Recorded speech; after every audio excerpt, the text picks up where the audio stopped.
చేరువచ్చిన పరిశుద్ధులకు నా హృదయపూర్వక వందనాలు. గడిచిన 2 సెషన్స్‌లో ఫస్ట్ 2 చాప్టర్స్ ఫినిష్ చేసాం దేవుని దయ వల్ల. ఈరోజు దేవుని చిత్తమైతే మూడో అధ్యాయంలో సార్దీస్ గురించి కొద్దిగా ధ్యానించి దేవుని చిత్తానుకూలంగా ముందుకెళ్దాం. సో, మూడో అధ్యాయం మొదటి వచనం చదువుతున్నాను. మూడో అధ్యాయము ప్రకటన గ్రంథం 3వ అధ్యాయం మొదటి వచనం. సార్దీస్‌లో ఉన్న సంఘపు దూతకు ఇలాగు వ్రాయుము, 7 నక్షత్రములను దేవుని 7 ఆత్మలను గలవాడు చెప్పు సంగతులేవనగా, నీ క్రియలను నేను ఎరుగుదును, ఏమనగా జీవించుచున్నావన్న పేరు మాత్రం ఉన్నది గాని నీవు మృతుడవే.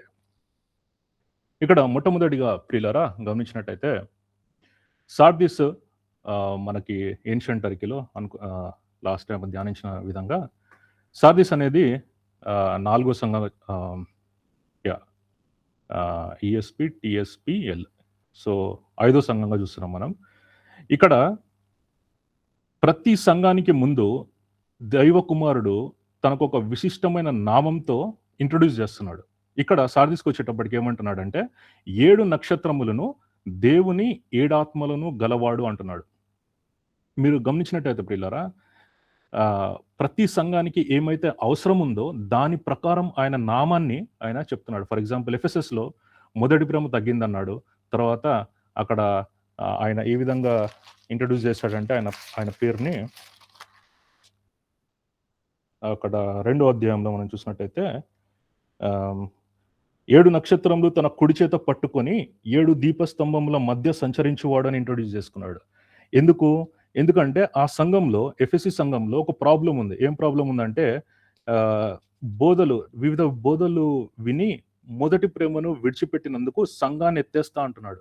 సంఘాన్ని ఎత్తేస్తా అనేది వార్నింగ్. అయితే ఆ సంఘాన్ని ఎత్తేస్తా అన్న వార్నింగ్కి అనుగుణంగా ఆయన ఇంట్రొడ్యూస్ చేసుకున్న పేరు చూడండి, 7 నక్షత్రములు తన కుడి చేత పట్టుకొని 7 దీపస్తంభముల మధ్య సంచరించేవాడు. అంటే దీపస్తంభంలో అనగా సంఘంలో అనుకున్నాం కదా. సంఘంలో సంచరించేవాడు సంఘాలని, దానిలో జరిగే క్రియలను, సంఘంలో జరిగే వివిధ రకమైన పనులను ఆయన గమనించేవాడుగా ఉంటున్నాడు. ఏదైనా లోపం ఉంటే నేను ఆ సంఘాన్ని డిసిప్లిన్ చేస్తానని వాగ్దానం ఇస్తున్నాడు. అదేవిధంగా స్ముర్నాలో కూడా ఏమంటాడంటే, నేను మొదటివాడును కడపటివాడునై ఉండి మృతుడే మరలా బ్రతికినవాడు చెప్పు సంగతులేవనగా అంటాడు. ఎందుకంటే ఆ సంఘంలో స్పెసిఫిక్గా ఒక ప్రాబ్లం ఉంది. ఏంటది? మీరు చూసినట్టయితే స్ముర్నాలో ప్రాబ్లం లేదు, కానీ స్ముర్నాలో పర్సిక్యూషన్స్ ఉన్నాయి. సో అక్కడ ఏమంటాడంటే, నేను మృతుడై మరలా బ్రతికిన వాడను అని చెప్పి ఎంకరేజ్ చేస్తున్నాడు. మీరు మరణం వరకు నమ్మకంగా ఉండము అంటున్నాడు. అంటే what we are trying to conclude is, ప్రతి సంఘానికి కావాల్సిన మెసేజ్ ప్రకారము ఆయన తన నామాన్ని ఇంట్రొడ్యూస్ చేస్తున్నాడు. ఇక్కడ కూడా సార్దీస్లో కూడా ఏమంటున్నాడంటే, 7 నక్షత్రములను దేవుని 7 ఆత్మలను గలవాడు చెప్పు సంగతులేవనగా అంటున్నాడు. మనం ఇది వరకు ధ్యానించినట్టుగా 7 నక్షత్రములు అంటే 7 సంఘములకు దూతలు. అదేవిధంగా దేవుని 7 ఆత్మలను అని మనం ధ్యానించాం కదా ముందు. అవేంటి? పరిశుద్ధాత్మ దేవుని గురించి లిఖించబడిన మాటలు. యెషయా గ్రంథం 11వ అధ్యాయం 2వ వచనంలో అనుకుంటాను ఏమంటాడంటే, అక్కడ యెహోవా ఆత్మకు 7 క్యారెక్టరిస్టిక్స్ ఆఫ్ హోలీ స్పిరిట్. అక్కడ ఏమని రాయబడిందంటే, యెహోవా ఆత్మ జ్ఞానమునకు ఆధారముగా ఆత్మ, అది రెండవది. వివేకమునకు ఆధారముగా ఆత్మ, ఆలోచనకు ఆధారముగా ఆత్మ, బలముకు ఆధారముగు ఆత్మ, తెలివిని పుట్టించు ఆత్మ, తర్వాత యెహోవా ఎడల భయభక్తులను పుట్టించు ఆత్మ. ఈ 7 ఆత్మలు గలవాడు చెప్పు సంగతులు ఏమనగా అంటాడు. అయితే ఇక్కడ సివియర్ ప్రాబ్లం ఉంది ప్రియులారా. మొదటి వచనంలో, నీ క్రియలను నేను ఎరుగుదును, ఏమనగా జీవించుచున్నావన్న పేరు మాత్రం ఉన్నది కానీ నీవు మృతుడవే. అవును, మనము రక్షణ ఎప్పుడు ఎలా పొందామంటే, యేసుక్రీస్తు ప్రభువునందు విశ్వాసం ఉంచాము. ధర్మశాస్త్ర క్రియల మూలంగా మనము రక్షించబడలేదు, కానీ దేవుని యందు విశ్వాసం ఉంచుట ద్వారా మనం రక్షించ పొందాం. కానీ అక్కడితో రక్షణ ఆగిపోదు. It's not complete yet. రక్షణను గూర్చిన క్రియలు ఇంపార్టెంట్ అంటున్నాడు.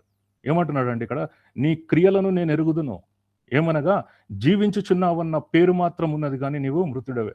చివరి సెషన్లో పిల్లరా మనము 3 బోధల గురించి ధ్యానించాం.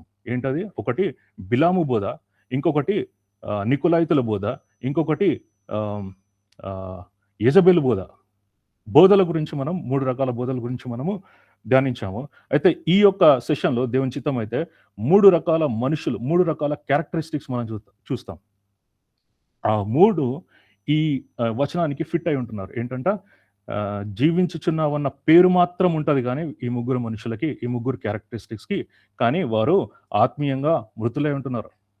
మొదటిగా ఎవరంటే as the name itself సజెస్ట్ నామినల్ క్రిస్టియన్స్.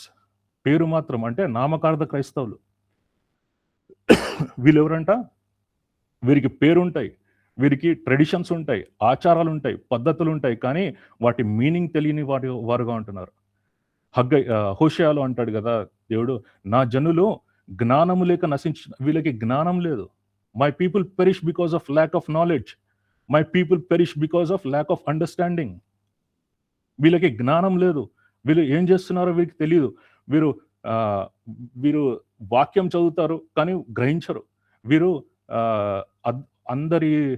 అందరూ వారి దేవుళ్ళని వారు ఏ విధంగా పూజిస్తారో మనం కూడా మనకొక దేవుడున్నాడు, వారిని పూజిస్తున్నాం అంతవరకే ఉంటది గానీ, ఆ దేవుడు ఏమై ఉంటున్నాడు మన కొరకు ఆయన ఏం చేసి ఉంటున్నాడు, ఆయన ప్రేమ ఎట్టిది, ఆయన ప్రేమలో మన కొరకు ఆయన చేసిన త్యాగం ఎట్టిది, ఇదంతా వారు గ్రహించలేని వారుగా ఉంటున్నారు. వారికి కేవలం ఆచారాలు, పద్ధతులు తప్పితే పేరుకి మాత్రమే సంబరాలు, పేరుకు మాత్రమే ఈస్టర్ పండుగ, ఈ గుడ్ ఫ్రైడే, తర్వాత క్రిస్మస్ ఇట్లాంటివన్నీ పైన చేసుకుంటారు గానీ, ఒక బ్రదర్ అంటాడు, పైన స్టార్ పెడతారంటే ఇంట్లో బార్ పెడతారంట. ఇట్లాంటి పేరుకు మాత్రమే ట్రెడిషనల్ క్రిస్టియన్స్ అనొచ్చు వీళ్ళని. అంటే నామినల్ క్రిస్టియన్స్. వీరి గురించి అపోస్తలుడైన పౌలు తిమోతికి ముందే కొన్ని వచనాలు చూద్దాం చూడండి. 2 తిమోతి పత్రిక 3వ అధ్యాయం 5వ వచనంలో చూసినట్టయితే, 2 తిమోతి పత్రిక రిఫరెన్స్ తీయడానికి టైం పడుతుంది. ఇక్కడ చదివేస్తాను. 2 తిమోతి పత్రిక 3వ అధ్యాయం 5వ వచనంలో పౌలు వీరి గురించి చెప్తుంటాడు. పైకి భక్తి గల వారి వలె ఉండియు దాని శక్తిని ఆశ్రయించని వారునై ఉందురు. ఇట్టి వారికి విముఖుడవై ఉండుము అంటాడు. వీరికి భక్తి పైనే ఉంటదండి, కానీ శక్తి ఆశ్రయించని వారు. తర్వాత వీరితో ప్రమాదం ఏంటంటే, ఇటు వారికి విముఖుడవై ఉండుము. ఎందుకంటే కోవిడ్ వచ్చిన వాళ్ళతో మనము సాంగత్యం చేస్తే మనం వారిని హీల్ చేయడం కాదు కదా, వారి కోవిడ్ మనకు అంటుకుంటది. అట్లా ఇది కంటేజియస్ అన్నమాట ఇది. వీళ్ళెవరో నామకార్థ క్రైస్తవులు. పైకి మాత్రమే భక్తి ఉంటది. అదేవిధంగా తీతుకు రాసిన పత్రిక 1వ అధ్యాయం 16వ వచనంలో కూడా ఏమంటాడంటే, దేవుని ఎరుగుదుమని వారు చెప్పుకొందురు గాని అసహ్యులను, అవిధేయులను, ప్రతి సత్కార్యం విషయం భ్రష్టులనై ఉండి తమ క్రియల వలన ఆయనను ఎరగమన్నట్టున్నారు. తమ క్రియల వలన రక్షణ గూర్చిన క్రియలు మనలో ఉండాలి. అదే అంటాడు కదా, కొండ మీద ప్రసంగంలో యేసుక్రీస్తు ప్రభువారు శిష్యులను ఉద్దేశించమంటాడు, ప్రభువా ప్రభువా నన్ను పిలిచి ప్రతివాడు పరలోక రాజ్యం చేరడు గాని పరలోకమందున తండ్రి చిత్త ప్రకారము చేయువాడు. తర్వాత వీళ్ళ గురించి ఇంకేం రాయబడిందంటే,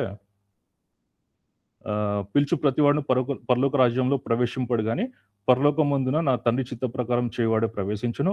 తండ్రి చిత్తం ఏంటో అని మనం గ్రహించినట్టయితే పిల్లరా, మనము వచ్చే వచనాలు చూద్దాం. తండ్రి చిత్తం ఏంటో, దేవుని చిత్తం ఏంటో, ఆయన మానవుని నుండి కోరుతున్నాడు ఏంటో అది చూసాము. అయితే ఇది వీళ్ళు నామకార్థ క్రైస్తవుల గురించి మనం ధ్యానించాము ఇందాక. 2 రకాల మనుషులు ఉంటున్నారు. వారు ఎవరంటే మత్తయి సువార్త 23వ అధ్యాయము 27 నుంచి 28 దాకా చదివినట్టయితే అక్కడ వేషధారులు కనిపిస్తున్నారు మనకి. వేషధారులు అంటే పైన ఒక వేషం ఉంటది, లోపల ఇంకొక అంతరంగం డిఫరెంట్‌గా ఉంటది. ఇక్కడ 27 నుండి 28లో ఈ విధంగా రాయబడి ఉంది. అయ్యో వేషధారులైన శాస్త్రులారా, పరిసయ్యులారా, మీరు సున్నము కొట్టిన సమాధులను పోలి ఉన్నారు. వెలుపల శృంగారంగా ఉంటారు, అయితే లోపల సమస్త కల్మషంతో నిండి ఉన్నది అంటాడు.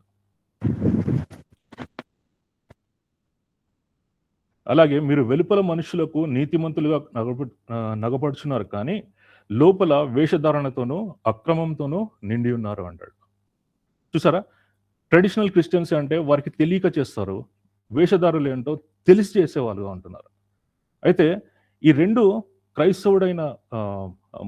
క్రైస్తవులకి ఈ 2 ప్రమాదకరమైన సాంగత్యం. మంచి ఏ bad company ruins good morals అంటారు కదా, అంటే తెలుగులో చెడు సాంగత్యము మంచి నడవడిని చెరుపును అంటాడు. ఈ చెడు సాంగత్యాల గురించి మనము జాగ్రత్తగా ఉండాలి ప్రియులారా. అదేవిధంగా మత్తయి సువార్త 5వ అధ్యాయం 20వ వచనంలో కూడా ఏమంటారంటే, శాస్త్రుల నీతి కంటెను పరిసయ్యుల నీతి కంటెను మీ నీతి అధికము కాని యెడల మీరు పరలోక రాజ్యంలో ప్రవేశింపనేరరని మీతో చెప్పుచున్నాను. చూసారా? పరిసయ్యుల నీతి కంటే అంటే ఇక్కడ వేషధారుల గురించి మాట్లాడుతున్నాడు. వేషధారులు ఎవరంట? వారికి పరలోక రాజ్యంలో ప్రవేశింపరు. ఎందుకంటే వారి యొక్క ఆత్మీయ జీవితము దేవునికి ఇష్టమైనది కాదు. అదేవిధంగా మత్తయి సువార్త 23 మొదటి నుండి 38 తర్వాత ధ్యానించినట్టయితే ఇంపార్టెంట్ సిగ్నిఫికెంట్ నేను అక్కడక్కడ చదువుతున్నాను. వీళ్ళ యొక్క క్యారెక్టర్స్ ఎట్లా ఉంటాయంటే, భారమైన బరువులు మనుషుల మీద మోపిస్తారంట. తర్వాత మనుషులకు కనబడు నిమిత్తము తమ పనులన్నీ చేయుదురు.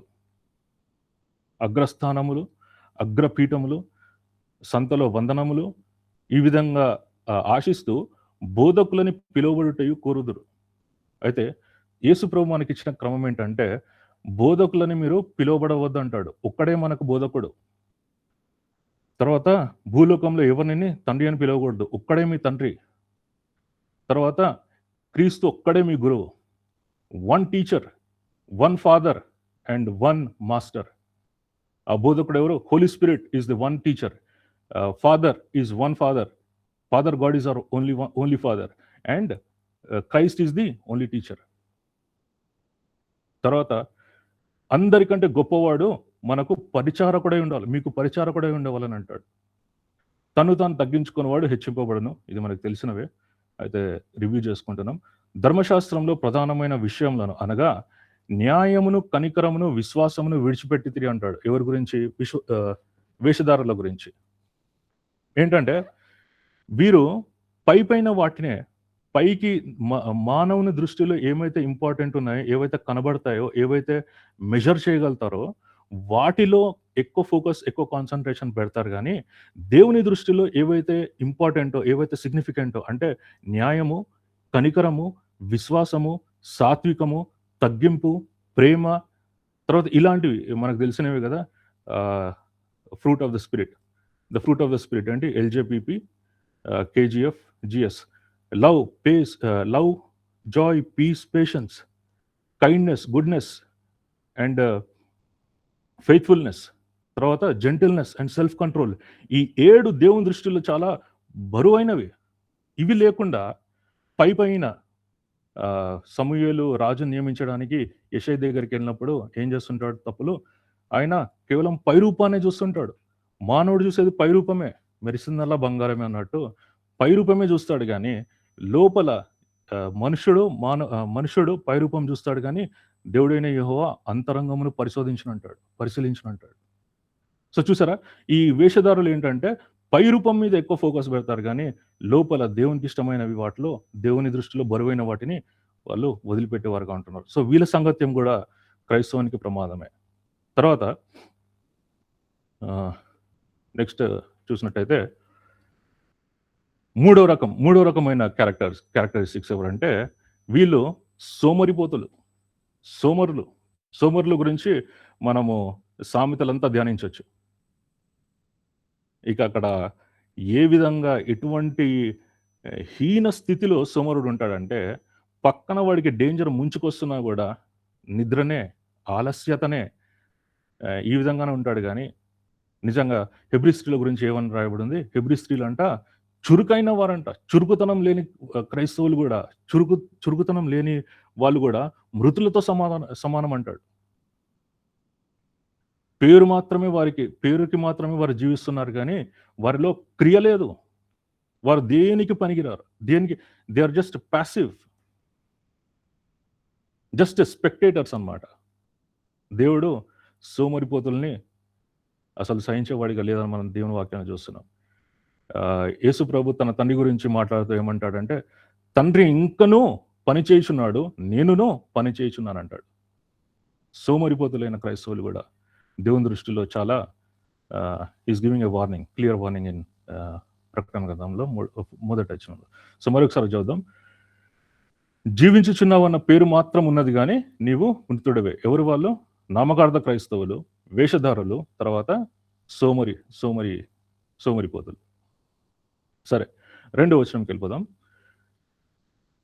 ప్రకటన గ్రంథం 3వ అధ్యాయం 2వ వచనం. నీ క్రియలు నా దేవుని ఎదుట సంపూర్ణమైనవిగా నాకు కనబడలేదు కనుక జాగరూకుడవై చావనయున్న మిగిలిన వాటిని బలపరచుము.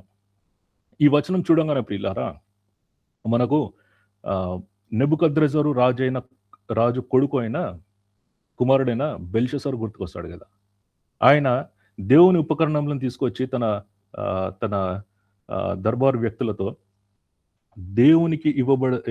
దేవునికి చెందిన ఆ పాత్రల్లో ఎక్కడైతే దేవుని ఘనత కొరకు అది వాడతారో దానిలో అసహ్యమైన కార్యాలు, అసహ్యమైన ఫలహారాలను ఉంచి తన స్నేహితులకి ఇస్తూ తాగుతున్నప్పుడు సడన్గా ఆ గోడ మీద దేవుని హస్తము వచ్చి ఒక వచనం రాస్తుంది ప్రియులారా. ఏమంటే మెనే మెనే టెకెల్ ఉఫార్సిన్. అది ప్రస్తుత క్రైస్తవులకు కూడా ఇట్ ఈస్ వెరీ అప్రాప్రియేట్. మనకు కరెక్ట్గా సరిపోతుంది క్రైస్తవులైన మనకు అందరికీ. ఏంటంటే మెనే మెనే టెకెల్ ఉఫార్సిన్ అంటే, మినే అనగా దేవుడు మన ప్రభుత్వ విషయంలో అంటే మన ప్రవర్తనలో లెక్క చూసేవాడుగా ఉంటున్నాడు. మినే అంటే లెక్క చూచుట అని అనుకోవచ్చు. తర్వాత టెకెల్ అనగా మనల్ని త్రాసులో ఒకరోజు తూచేవాడుగా ఉంటున్నాడు. తర్వాత ఫెరెస్ అనగా మనకు ఇవ్వబడిన తలాంతుల్ని కానీ, సంపద కానీ, మనకి ఇవ్వబడిన ప్రతి టాలెంట్స్ని కానీ ఆయన ఒకసారి విచారించేవాడుగా ఉంటున్నాడు, విభాగించేవాడిగా ఉంటున్నాడు. ప్రియమైన దేవుని బిడ్డలారా, మనము లెక్కకు మన ఒక రోజు రానే ఉంటుంది. అక్కడ మన కార్యాలు, మన క్రియలు, మన యొక్క మనం ఈ లోకంలో మనకి ఇవ్వబడిన ఈ జీవిత కాలంలో మనం చేసిన కార్యముల యొక్క లెక్క రాబోతుంది. తర్వాత మనము తూయబడుతున్నాం. How much spiritual weight we have this in this earth. మన ఆత్మీయ జీవితం యొక్క బరువు ఎంతనో ఆయన ఒకసారి త్రాసు తూచగా మనము తేలిపోతామా, బరువు తూగుతామా, అది మన క్రియల ద్వారా, మన సాక్ష్యం ద్వారా, మనం ఈ లోకంలో చేసే జీవించే జీవితం ద్వారా మనము దేవుడికి లెక్క అప్పచెప్పవలసిగా ఉంటున్నాం. అదేవిధంగా మనకు ఇవ్వబడిన సమస్తమును, అది రిలేషన్స్ అయినా కానీ, ప్రజలైనా కానీ, సంపద అయినా కానీ, ఏదైనా కూడా ప్రతి టాలెంట్ కానీ దేవుడు విచారించేవాడిగా ఉంటున్నాడు. ఈ టాలెంట్ ఇచ్చా, నువ్వేం చేసావు? 10 తలాంతులు ఇచ్చిన వాడికి ఆయన విచారించినప్పుడు ఆయన 5 తలాంతులు ఇచ్చిన వాడికి మరొక 5 తలాంతులు తీసుకొచ్చాడు. 2 తలాంతులు 3 తలాంతులు ఇచ్చిన వాడికి వాడు ఇంకొక 3 తలాంతులు ఎక్స్ట్రా తీసుకొచ్చాడు. అయితే చివరి వాడు ఏం చేశాడు? 1 తలాంతు ఇస్తే ఆ తలాంతు తీసుకొచ్చి భూమిలో పాతి పెట్టాడంట. ఇదిగో నువ్వు క్రూరుడివి కనుక నీ పాతి పెట్టాను, ఇదిగో తీసుకోవయ్యా అంటే, దీనికి కనీసం బ్యాంకులో వేస్తే నాకు ఇంట్రెస్ట్ వచ్చేదని చెప్పి కలిగిన వానికి సమస్తం నీవులాగున ఉన్నవానికి ఇచ్చాడు, ఇతని దగ్గర నుంచి విభాగించబడి. సో మనం కూడా క్రైస్తవ జీవితంలో మన లెక్క రానే ఉంటుంది, మన బరువు తూగనే ఉంటుంది. తర్వాత ఆత్మీయ జీవితంలో, తర్వాత మన తలాంతుల గురించి విచారణ జరగనే ఉంటుంది. అయితే మనము మన ఆత్మీయ జీవితంలో మనల్ని మనం ఒకసారి పరిశీలించుకోబద్దులమై ఉంటున్నాం పిల్లలు. సరే, 3వ వచనానికి వెళ్ళిపోదాం. 3వ వచనంలో, నీవేలాగు ఉపదేశం పొందితివో, ఏలాగు వింటివో జ్ఞాపకం చేసుకొని దానిని గైకొనుచు మారు మనసు పొందుము.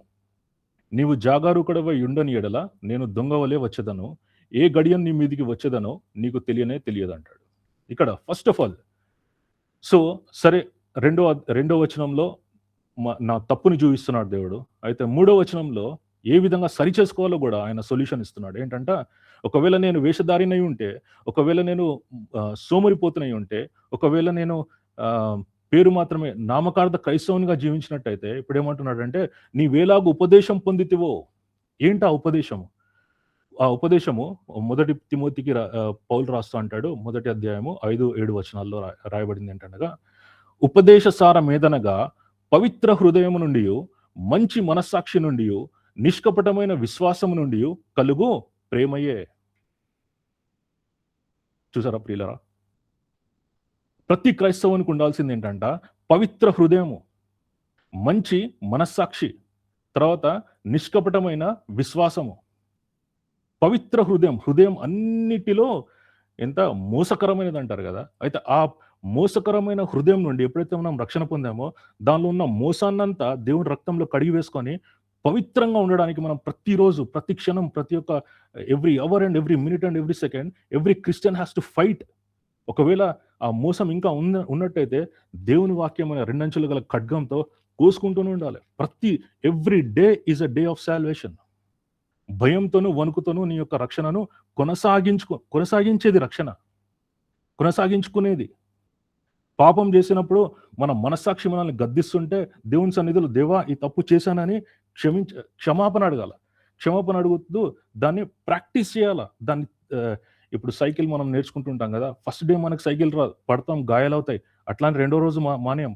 తర్వాత అట్లాగే నేర్చుకుంటాం. తర్వాత అట్లా ప్రాక్టీస్ చేస్తూ ఉంటుండగా ప్రాక్టీస్ మేక్స్ మ్యాన్ పర్ఫెక్ట్ కదా! అట్లా మనం మనస్సాక్షిలోను, పవిత్ర హృదయంలోను, అదేవిధంగా విశ్వాసంలోను train yourself and get to the complete salvation on the other side అని దేవుని వాక్యం మనకు హెచ్చరిస్తుంది ప్రియులారా. ఉపదేశ సారం మీదనగా పవిత్ర హృదయం, మంచి మనస్సాక్షి, నిష్కపటమైన విశ్వాసం నుండి కలుగు ప్రేమయే. అయితే వెరీ సాడ్లీ అదే వచనంలో కొందరు వీటిని మానుకొని తొలగిపోయి తాము చెప్పు వాటినైనను నిశ్చయమైనట్టు రూఢిగా పలుకు వాటినైనను గ్రహింపకపోయినను ధర్మశాస్త్రోపదేశకులై ఉండగోరి నిష్ప్రయోజనమైన ముచ్చటలకు తిరిగిరి. ఇది ఇంకొక బోధ. 3 బోధలు మనం లాస్ట్ టైం చూసాము. అయితే ఇది ఇంకొక బోధ. ఏం బోధ ఇది? నిష్ప్రయోజనమైన ముచ్చటలు సంఘంలో జరుగుతున్నాయి ప్రియులారా. అదేవిధంగా యాకోబులో 3వ అధ్యాయము 1-2 వచనాల్లో ఏమంటాడంటే యాకోబు, నా సహోదరులారా, బోధకులమైన మనము మరి కఠినమైన తీర్పు పొందుదామని తెలుసుకొని, ఎవరైనా కానీ ప్రియులారా, బోధకులు మరి కఠినమైన తీర్పు పొందేవారిగా ఉంటున్నారు. Teaching is not a fantasy, it's not a fashion are it's not a hobby. ఎందుకంటే మనం టీచ్ చేసే ప్రతి ఒక్క వర్డ్ దేవుని సన్నిధిలో స్కాన్ అవుతుంది ప్రియులారా.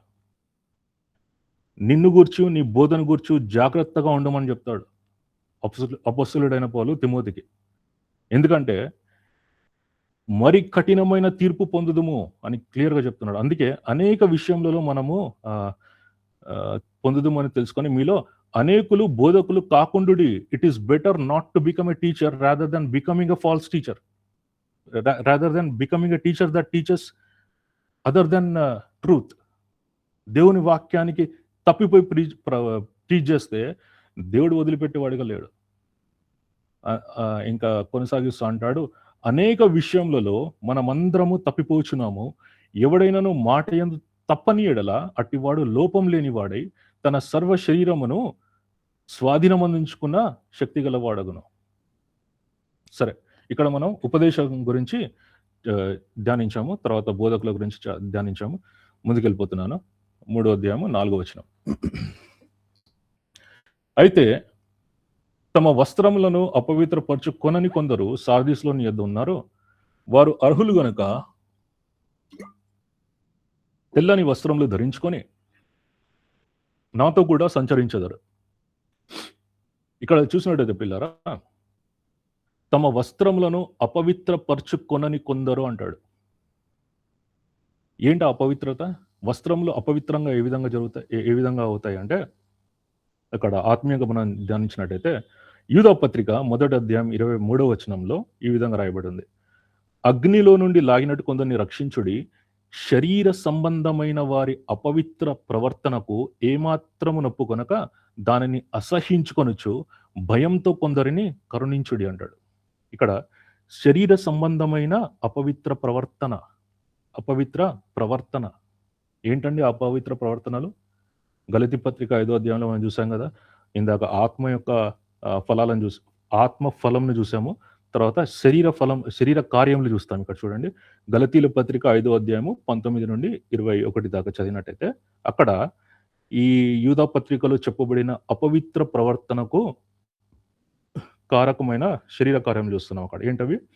జారత్వము, ఫోర్నికేషన్, అపవిత్రత, కాముకత్వము, విగ్రహారాధన, అభిచారము, ద్వేషములు, కలహము, మత్సరములు, క్రోధములు, కక్షలు, భేదములు, విమతములు, అసూయలు, మతతలు, అల్లరితో కూడిన ఆటపాటలు కూడా. ఎందుకంటే దేవుడు సంఘాల్లో అల్లరికి కర్తగాడు కానీ సమాధానానికి కర్త. సరే, వీటిని గూర్చి నేను మునుపు చెప్పిన ప్రకారం please focus on this my brothers and sisters. వీటిని గూర్చి నేను మునుపు చెప్పిన ప్రకారము ఇట్టి వాటిని చేయువారు దేవుని రాజ్యమును స్వతంత్రించుకొనరని మీతో స్పష్టంగా చెప్పుచున్నాను. అనేకులు ఈ వాక్యం నుండి దూరం వెళ్ళిపోతారు కానీ భారంతో చెప్తున్న పిల్లారా, ఇట్టి వాటిని చేయువారు దేవుని రాజ్యంను స్వతంత్రించుకొనరని. వీరు క్రైస్తవులే, దేవుని నమ్మిన వాళ్ళే, దేవుని రక్తంలో కడగబడిన వాళ్ళే. కానీ పంది తన బురద నుండి బయటికి వచ్చి మళ్ళీ అక్కడికి పదే అక్కడికి వెళ్ళడం, కుక్క తన వాంతికి తిరిగినట్టుగా పేతురు క్లియర్గా చెప్తాడు. ఇవి చేయకూడదు. క్రైస్తవులు మనము దూరంగా ఉండాలి. నీవు నేను చేస్తున్నావు అని కాదు, కానీ ఇప్పుడు మనం ధ్యానిస్తున్నాం కాబట్టి దీని గురించి స్ట్రెస్ చేసి చెప్తున్నాను. ఒకవేళ మీ ఫ్రెండ్స్ కానీ, ఒకవేళ మీ బంధువులు కానీ, ఒకవేళ మీకు తెలిసిన వారు కానీ ఎవరైనా ఇటువంటి సిచ్యువేషన్లో ఉంటే, నా ఫ్రెండ్స్ చాలా మంది ఉన్నారు ఇట్లాంటి వాళ్ళు, క్రైస్తవులే, రక్షణ పొందిన వాళ్ళే, రక్షణ తీర్మానం చేసిన వాళ్ళే, కానీ తిరిగి వాళ్ళు లోకంలో కలిసిపోయారు.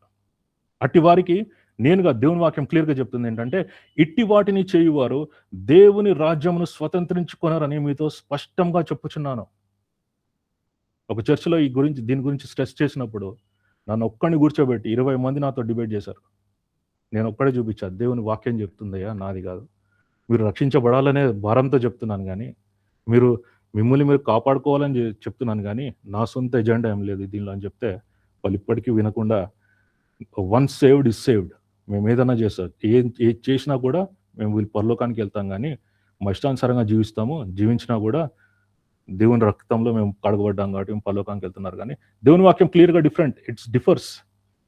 When you signed up, when you have accepted Lord Jesus Christ, there are set of things that you should not do, set of things that you should do.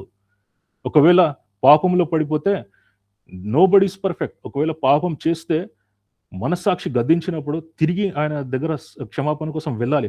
అది దాటిపోతే దెర్ ఈస్ ఓన్లీ వాత వేయబడిన మనస్సాక్షి మాత్రమే ఉంటుంది. దాని తర్వాత దాని అంతం మరణమే. ఇక్కడ క్లియర్గా చెప్తున్నాడు పౌలు కూడా, గలతీల్లో క్రైస్తవులకే చెప్తున్నాడు, ఇట్టి వాటిని చేయువారు దేవుని రాజ్యమును స్వతంత్రించుకున్నారని మీతో స్పష్టంగా చెప్తున్నాను. సరే, 3వ అధ్యాయం 4వ వచనంలో తెల్లని వస్త్రములు ధరించుకొని నాతో కూడా సంచరించదరు అంటాడు. ఎవరు? అపవిత్ర పరచుకొనని కొందరు. తెల్లని వస్త్రములు మనం మొదటి అధ్యాయంలో కూడా ధ్యానించాం కదా.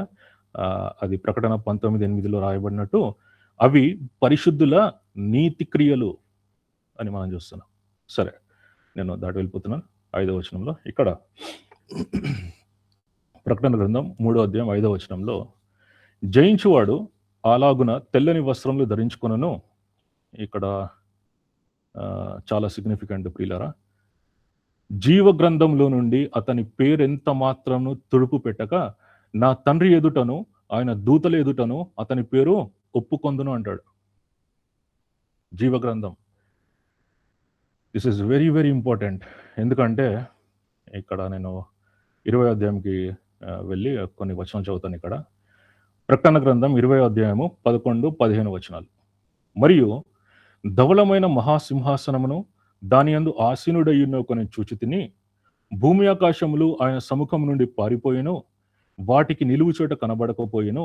మరియు గొప్పవారేమి కొద్దివారేమి మృతులైన వారందరూ ఆ సింహాసనం ఎదుట నిలవబడి ఉండుట చూచితిని. అప్పుడు గ్రంథములు విప్పబడెను, మరియు జీవ గ్రంథమును వేరొక గ్రంథము విప్పబడెను. ఆ గ్రంథముల యందు వ్రాయబడి ఉన్న వాటిని బట్టి తమ క్రియల చొప్పున మృతులు తీర్పు పొందిరి. Again, importance of the works of Christian, importance of Christian works after the salvation. మరియు జీవ గ్రంథమును వేరొక గ్రంథం విప్పబడెను, ఆ గ్రంథముల యందు వ్రాయబడి ఉన్న వాటిని బట్టి తమ క్రియల చొప్పున మృతులు తీర్పు పొందిరి. సముద్రం తనలో ఉన్న మృతులకు అప్పగించెను, మరణమును పాతాళ లోకమును వాటిని వశమునున్న మృతులను అప్పగించెను. వారిలో ప్రతివాడు తన క్రియల చొప్పున తీర్పు పొందెను. మరణమును మృతుల లోకమును అగ్నిగుండంలో పడవేయబడెను. ఈ అగ్నిగుండము రెండవ మరణము.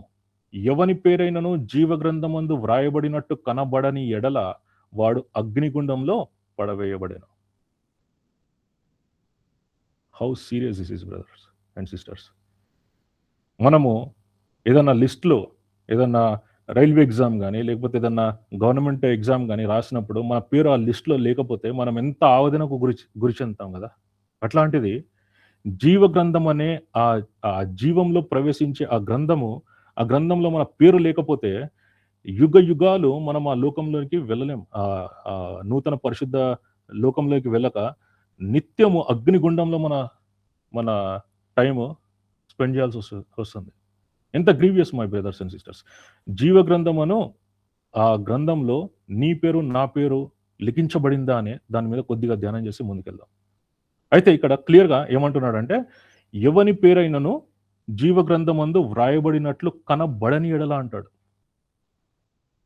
అసలు జీవగ్రంథంలో మన పేర్లు లిఖించబడాలంటే ఏంటి? What is the requirements? ఇక్కడ చూసినట్టయితే ప్రకటన 21:27లో గొర్రెపిల్ల యొక్క జీవగ్రంథమందు వ్రాయబడిన వారే దానిలో ప్రవేశింతురు గాని నిషిద్ధమైనది ఏదైనాను అసహ్యమైన దానిని అబద్ధమైన దానిని జరిగించువాడైనను దానిలోనికి ప్రవేశింపడు. It's very clear. మనం నమ్మి బాప్తిసం పొంది నిషిద్ధమైన చేస్తే, అసహ్యమైన దాన్ని చేస్తే, ఇంకా అబద్ధాలు మాట్లాడుతూ అబద్ధమైన దాన్ని జరిగిస్తే దేవుని వాక్యం క్లియర్ అండ్ స్ట్రైట్ ఫార్వర్డ్. గొర్రెపిల్ల యొక్క జీవగ్రంథమందు వ్రాయబడిన వారు దానిలో ప్రవేశించరు కానీ నిషిద్ధమైనది అసహ్యమైనది అబద్ధమైనది ప్రవేశింపడు. తర్వాత అయితే ఎవరి పేర్లు జీవగ్రంథంలో లిఖించబడి ఉంటాయంటే ఒక కొన్ని వచనాలు అర్థం చేసుకోవడానికి చూద్దాం. చూడండి, లూకా సువార్త 10:20. ఇక్కడ అయినను దయ్యములు మీకు లోబడుచున్నవని సంతోషింపక మీ పేరులు పరలోకమందు వ్రాయబడి ఉన్నవని సంతోషించుడని వారితో చెప్పాను. ఇక్కడ యేసుక్రీస్తు ప్రభువారు కొంతమంది శిష్యుల్ని తీసుకొచ్చి వారికి అన్నిటి మీద శత్రువు యొక్క రాజ్యం మీద పవర్స్ ఇచ్చి ఈ విధంగా గాస్పెల్ చెప్పమని వాళ్ళని పంపిస్తాడు. వీళ్ళు ఎవరండి? శిష్యులు. అదే 10:17 క్లియర్గా ఉంది. ఆ 70 మంది శిష్యులు అంటాడు. శిష్యులు వీళ్ళు ఎవరంట? శిష్యుల పేర్లు పరలోకమందు వ్రాయబడి ఉన్నవని సంతోషించుడి అంటాడు 20 అంటే మన యొక్క పేర్లు జీవగ్రంథంలో లిఖించబడాలి అంటే నెంబర్ 1 ఇక్కడ క్లియర్గా ఈ యొక్క దీన్ని బట్టి అర్థమవుతుంది ఏంటంటే శిష్యులు దేవుని యొక్క జీవగ్రంథంలో లిఖించబడతాయని వారి పేర్లు లిఖించబడతాయని క్లియర్గా అర్థమవుతుంది ఇక్కడ. అంత మాత్రమే కాక ఈ శిష్యులు అంటే ఎవరో మనం కొద్దిగా ధ్యానం చేస్తాం, ముందుకెళ్ళిపోదాం. 14 అదే లూకా సువార్త 14:25-27లో బహుజన సమూహములు ఆయనతో కూడా వెళ్ళుచున్నప్పుడు ఆయన వారి తట్టు తిరిగి ఎవడైనను నా యొద్దకు వచ్చి తన తండ్రిని తల్లిని భార్యను పిల్లలను అన్నదమ్ములను అక్కచెల్లెండ్రను తన ప్రాణమును సహా ద్వేషింపకుంటే వాడు నా శిష్యుడు కానేరడు అంటాడు. అంటే ఇక్కడ దయచేసి మిస్అండర్స్టాండ్ చేసుకోకండి. దేవుడు అక్కడ అక్షరార్థంగా ద్వేషింపకుంటే అంటే మనము మన రిలేషన్స్ని ద్వేషించాలా? లేదు. దేవుడు ప్రేమ, ఆయన ప్రేమస్వరూపి, ఆయన ప్రేమించమన్నాడు. అయితే మరి ఇక్కడేంటి ద్వేషింపకుంటే నా శిష్యుడు కానేరడు అంటే దాని వివరణ మత్తయి సువార్తలో క్లియర్గా ఉంది. ఏంటంటే మత్తయి సువార్త 10:37-39 ఈ విధంగా అంటాడు, తండ్రినైనను తల్లినైనను నాకంటే ఎక్కువగా ప్రేమించువాడు నాకు పాత్రుడు కాడు అంటాడు. అంటే అక్కడ ద్వేషింపకుంటే అనే లూకా సువార్తలో రాయబడిన దాన్ని ఎట్లా అర్థం చేసుకోవాలంటే నాకంటే ఎక్కువగా ప్రేమించువాడు అంటే తండ్రిని కానీ తల్లిని కానీ భార్యను కానీ పిల్లలను కానీ అన్నదమ్ములను కానీ అక్కచెల్లెలను కానీ తన ప్రాణంను సహా నాకంటే ఎక్కువగా ప్రేమించువాడు నా శిష్యుడు కానేరాడు. అంటే హీఈస్ ద టాప్ ప్రయారిటీ. నేను యేసుక్రీస్తు ప్రభు వారి శిష్యుడిని కావాలంటే, నా పేరు జీవగ్రంథంలో లిఖించబడాలంటే he should be top priority in my mind, in my heart and in my life. అదిగాక ఎవరొచ్చినా, ఏ వస్తువు వచ్చినా, ఏ మనుషుడు వచ్చినా, ఏ ప్రాణి వచ్చినా that becomes an idol and I become an idol worshipper. చూసారా, మన దేవుడు రోషం కలిగిన దేవుడు. He just wants first place in our. అదే చెప్తున్నాడు ఎఫ్ఎస్సి సంఘానికి. ఏమంటున్నాడంటే మొదటి ప్రేమ వదిలితివి, అది తప్పు, నువ్వు సరి చేసుకుంటావా లేకపోతే సంఘాన్ని ఎత్తేస్తా అంటాడు. The same thing over here. మనం శిష్యులమై ఉండాలి. ఇంకా అంత మాత్రమే కాదు, మన ఆత్మీయ జీవితంలో ఏందంటే స్టేజెస్, మొదట దాసులు, తర్వాత సేవకులు, తర్వాత శిష్యులు, తర్వాత స్నేహితులు, తర్వాత కుమారులు, తర్వాత వారసులు. అంతకంతకు from one glory to another glory, from another glory to another glory. ఈ విధంగా మనం ఏ విధంగా అయితే క్లాస్ 10 స్టూడెంట్ ఇంటర్మీడియట్ చేస్తాడు, ఇంటర్మీడియట్ నుంచి బీటెక్ చేస్తాడు, బీటెక్ నుంచి ఇంకా నెక్స్ట్ జాబ్ సంపాదించుకొని మేనేజర్, సీనియర్ మేనేజర్, సిఎక్స్ఓ, ఈ విధంగా ఎదుగుతుంటాడో, అదే విధంగా ఆత్మీయ జీవితంలో కూడా ఇవన్నీ rules where you have to అంతకంతకు దేవునికి దగ్గర అవ్వాలా, అంతకంతకు దేవుణ్ణి హెచ్చించాలా. అట్లాంటి వారిది జీవగ్రంథంలో అన్నీ లిఖించబడతాయి. అదేవిధంగా వారి క్రియలు వారి రక్షణ గురించిన ప్రూఫ్ తీసుకొస్తా ఉంటాయి. అంతకంతకు సరే, నిన్న ఎంత పాపాలు చేశాను, నిన్న ఎంత పడిపోయానో, ఈరోజు ప్రోగ్రెస్ ఉండాలి. అంతకంతకు maybe 10 years down the road, 50 years down the road, or maybe నా చివరి దినంన నేను ఏ విధంగా ఉండాలంటే క్రీస్తు స్వారూప్యంలో మలచబడాలి. పర్ఫెక్ట్ కాకపోవచ్చు.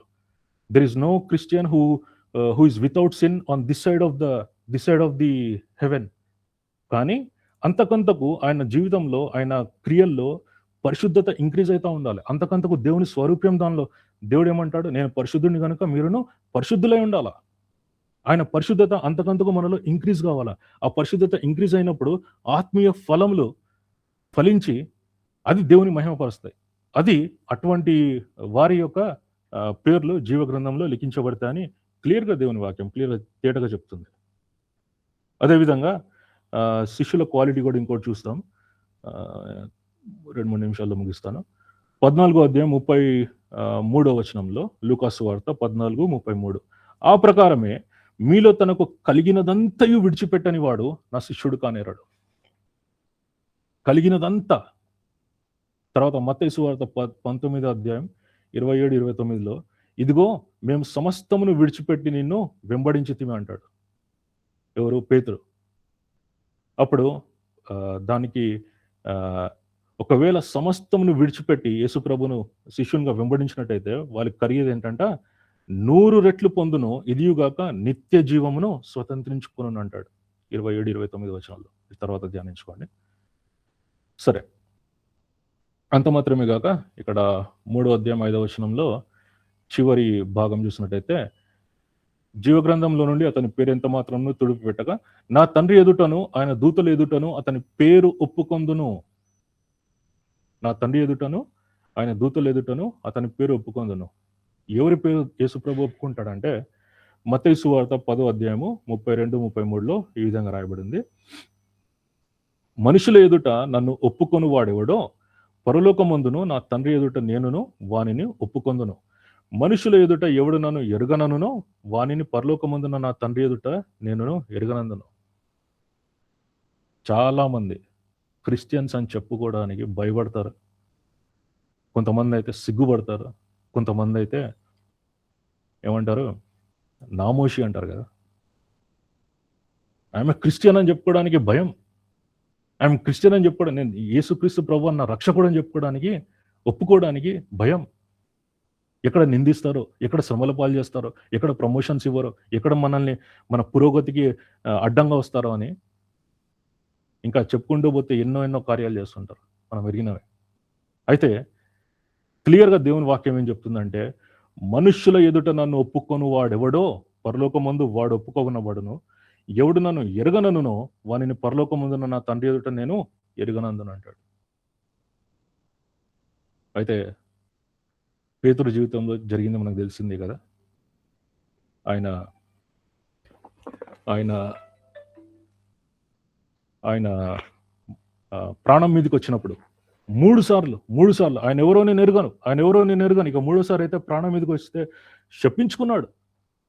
కోడి కూసిన తర్వాత వెంటనే మనసాక్షి గుచ్చుకొని ఎంత ప్రలాపించాడు.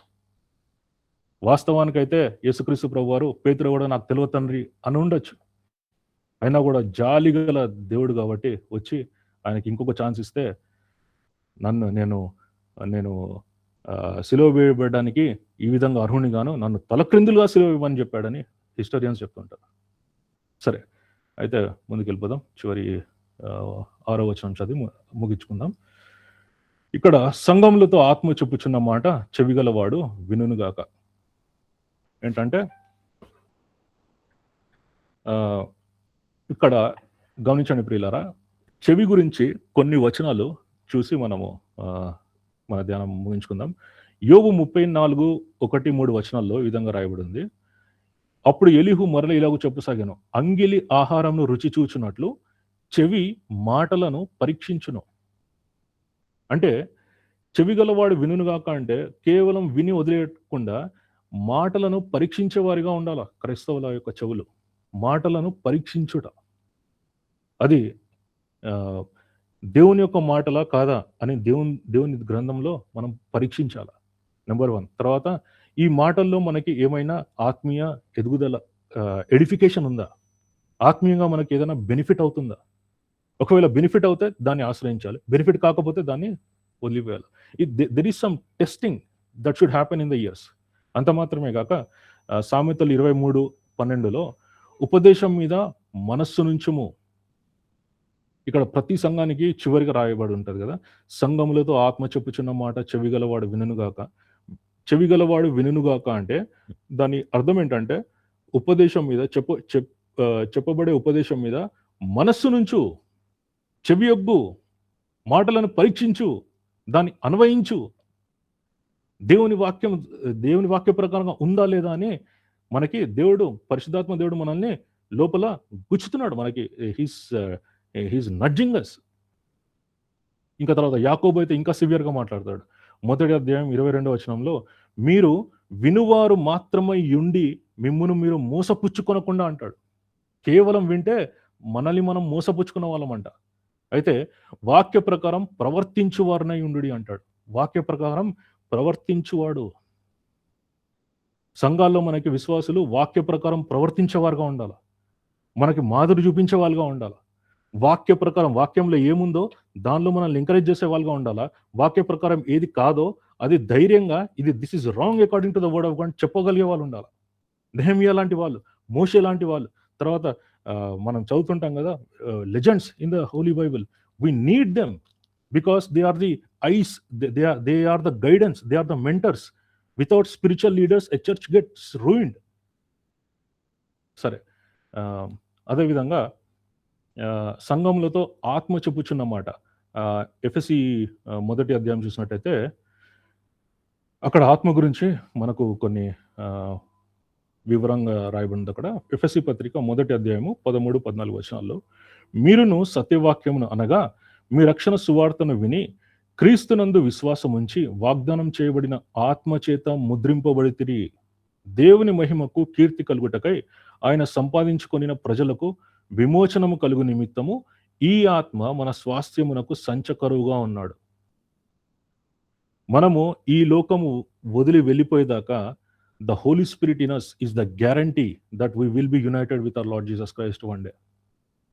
మనం ప్రొవైడెడ్ ఆయన చెప్పిన పనులు మనము ఆత్మీయంగా అంతకంతకు అభివృద్ధి చెందుతూ ఆయన చెప్పిన క్రియలు చేస్తూ ఉంటే ఎదుగుతూ ఉంటే the Holi spirit in us, పరిశుద్ధాత్మ మనలో ఆత్మచేత ముద్రింపబడి ఉన్నాం కదా, ఆ ఆత్మ పరిశుద్ధాత్మ మనలో ఉన్నాడనే గ్యారంటీ ఏంటంటే ఒకానొక దినమున, ఆ దినం రానే ఉంటుంది, తప్పకుండా రానే ఉంటుంది, ఎప్పుడు వస్తుందో తెలియదు, కానీ ఆ దినమున తండ్రి యొక్క కుమారుని చేత మనల్ని ఐక్యపరుస్తాను అనే గ్యారంటీ ఏంటంట, మనలో పరిశుద్ధాత్మ దేవుడు ఉండట.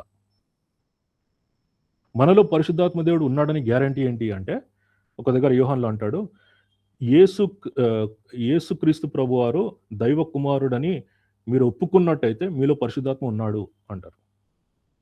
ఎప్పుడైతే పరిశుద్ధాత్మ దేవుడు మనలో ఉన్నాడో then it is a guarantee that one day we will be united with our Lord Jesus Christ. అంత మాత్రమే కాక ఇప్పుడు పరిశుద్ధాత్మ దేవుడు మనలో ఉన్నాడు కదా బ్రదర్, అట్లాంటప్పుడు రక్షణ ఎట్లా కోల్పోతామంటే, ఇప్పుడు తప్పిపోయిన కుమారుని గురించి మనం చూసినప్పుడు ఎప్పటిదాకా కుమారుడు తండ్రి ఇంటిలో ఉన్నాడో అప్పటిదాకా తండ్రి కుమారుని ప్రొటెక్ట్ చేస్తాడు. ఎప్పుడైతే కుమారుడు తండ్రి వద్దు అని చెప్పి తండ్రిని వదిలేసి వెళ్ళిపోతాడో, there are some conditions that father won't come after you. అవును, యేసుప్రభు మన మన ఎమ్మట వచ్చి మనల్ని రక్షించాడు, వెతికి రక్షించాడు. కానీ రక్షించిన తర్వాత మళ్ళా తెలుసుకొని, నిజం తెలుసుకొని, దేవుని ఒప్పుకొని తర్వాత తెలిసి ఆయనను వదిలివేస్తే we are on our own. We are on our own. అంటే దేవుడు మనల్ని వదలడు, కానీ మనం దేవుణ్ణి వదిలేస్తే మనము we might not enter where he wants us to enter. So దేవుడి వాక్యాన్ని దీవించిన గాక. అందరికీ వందనాలు. ప్రభునందు ప్రేమేంటి వారులారా, చక్కటి సందేశాన్ని మనం విన్నాం. ఎఫెసీ సంఘం నుంచి లవోదిక సంఘం వరకు ఉన్నటువంటి 7 సంఘాలు మైనర్ ఏసియాలో ఉన్నవి. మైనర్ ఏసియా అనగా ప్రస్తుతము టర్కీ దేశం. ప్రస్తుతం ఉన్న టర్కీ దేశంలో ఈ 7 సంఘాలు 50 కిలోమీటర్లు 100 కిలోమీటర్ల దూరంలోనే అన్ని ఇమిడి ఉన్నవి. ఈ 7 సంఘాలకు రాస్తున్నటువంటి ఈ యొక్క ప్రకటన గ్రంథంలో 7 సంఘాల గురించి రాయబడి ఉన్నాయి. సార్ది సంఘం నుంచి ఇప్పుడు బ్రదర్ ఎక్స్ప్లెయిన్ చేశారు. నిజమే, ఈ సార్ది సంఘము ఎలాంటిది అనగా మన అందరికి తెలిసిన విధంగా నీ క్రియలను నేను ఎరుగుదును అంటున్నాడు దేవుడు. నీ క్రియలను నేను ఎరుగుదును. కాబట్టి మన క్రియలు చాలా జాగ్రత్తగా ఉండాలి సంఘంలో. అంతేకాకుండా జీవించుచున్నావు కానీ నీవు పేరుకు మాత్రం జీవిస్తున్నావు, కానీ మృతుడవే. ఇది మనం గమనించాలి. చాలా మంది అవును నేను క్రైస్తవునే, నేను కూడా క్రైస్తవుని లాగానే అనగా బాప్తిసం తీసుకున్నా, నేను కూడా గుడికి వస్తున్నా అనగా దేవుడు చూసేది క్రియలు. నీవు క్రియలు నీలో లేనప్పుడు, క్రియలు లేని విశ్వాసం మృతం.